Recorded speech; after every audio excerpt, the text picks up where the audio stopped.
हम सॉल्व कर रहे हैं SCV chapter 5 Newton's laws of motion. ये एक्सरसाइजेस के क्वेश्चंस हैं 17 और 18, इनको हम साथ साथ में करेंगे।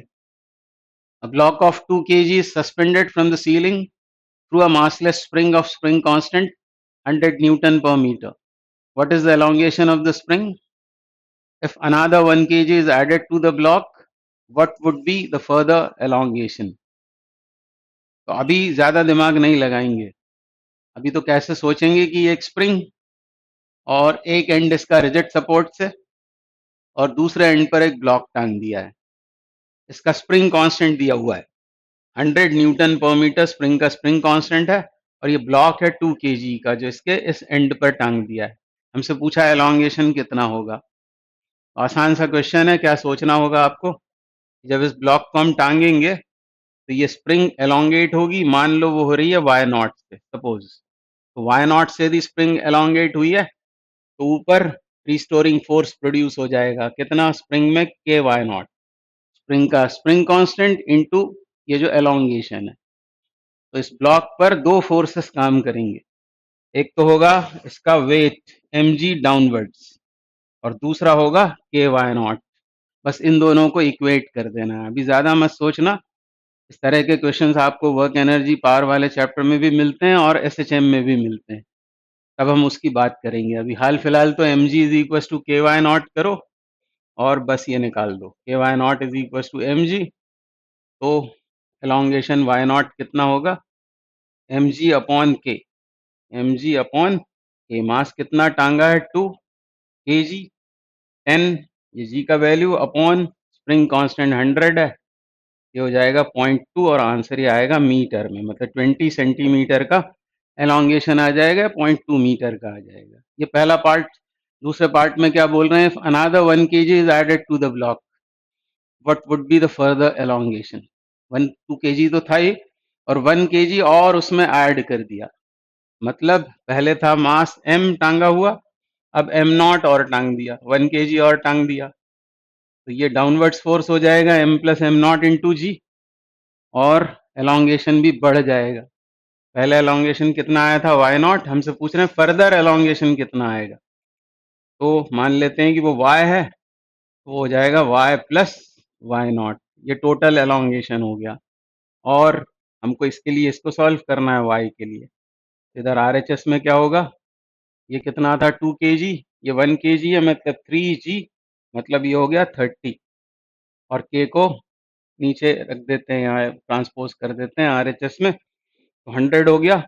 और y हमको फाइंड करना है, y नॉट कितना है, y नॉट ये है 0.2, ये हो जाएगा 0.3, इसको ले जाएं यदि RHS में तो 0.3 माइनस 0.2 गिव्स 0.1 मीटर, यानी ये टोटल एलोंगेशन नहीं है, फर्दर एलोंगेशन है। 2 kg के टांगने पर कितना हुआ था 0.2, तो अब 0.3 हो जाएगा एलोंगेशन, फर्दर कितना हुआ 0.1 मीटर। तो ये इस क्वेश्चन के आंसर्स हैं दोनों।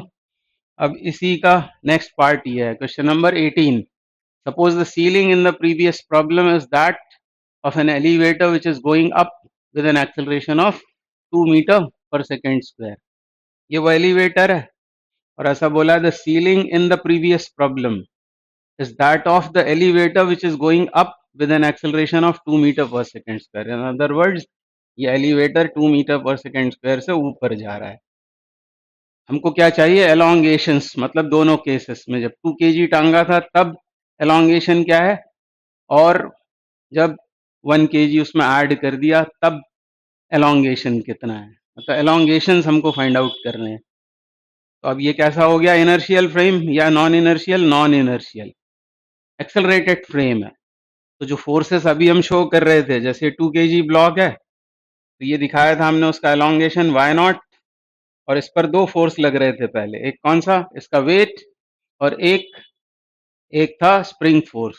इन दो फोर्सेस के अलावा अब हमको सूडो फोर्स भी लेना पड़ेगा यदि हम एलिवेटर फ्रेम से इक्वेशन लिख रहे हैं, from elevator frame, elevator frame. तो भले ही एक्सेलरेटेड फ्रेम है, पर एलिवेटर फ्रेम से यदि काम करेंगे तो रेस्ट में दिखाई देगा ये ब्लॉक।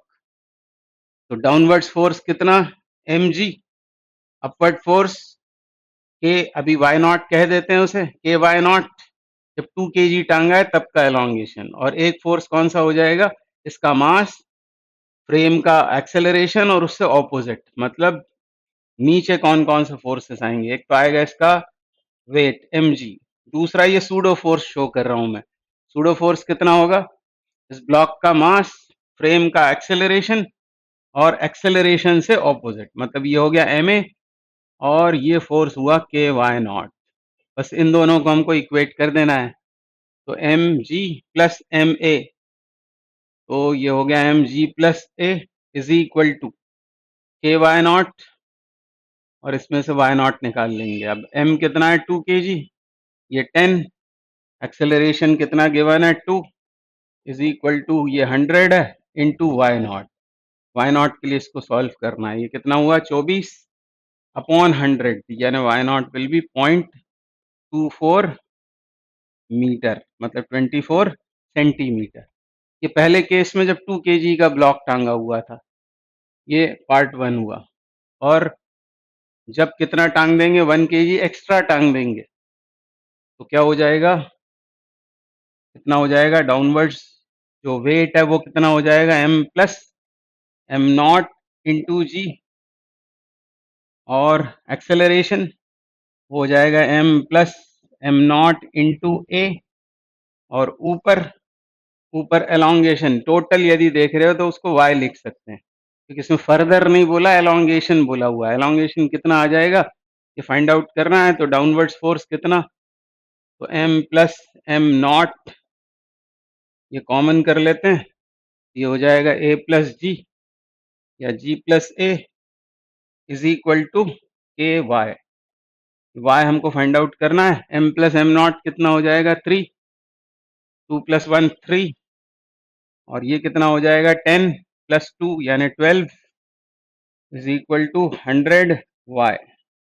ये हो गया 36, यानी वाई हो जाएगा 0.36 मीटर। यानी सेकंड केस में जब 1 kg और ऐड कर दिया तब एलोंगेशन, इस केस में जब एलिवेटर ऊपर जा रहा है एक्सेलरेशन 2 मीटर पर सेकंड स्क्वायर से, तब वो आएगा 0.36। फर्दर पूछा होता तो वो घटा देते हैं हम इसमें से, 0.36 माइनस 0.24 करेंगे तो वो आ जाएगा फर्दर एलोंगेशन। तो 0.12 मीटर यदि फर्दर बोला होता तो 0.12 मीटर वो उसका आंसर हो जाता। तो बहुत ही आसान सा क्वेश्चन है। अभी पर आपको एसएचएम और वर्क एनर्जी पावर इसके उसके अभी वो कंसेप्ट लगाने की ज़रूरत नहीं है। ये इसके आंसर्स हैं।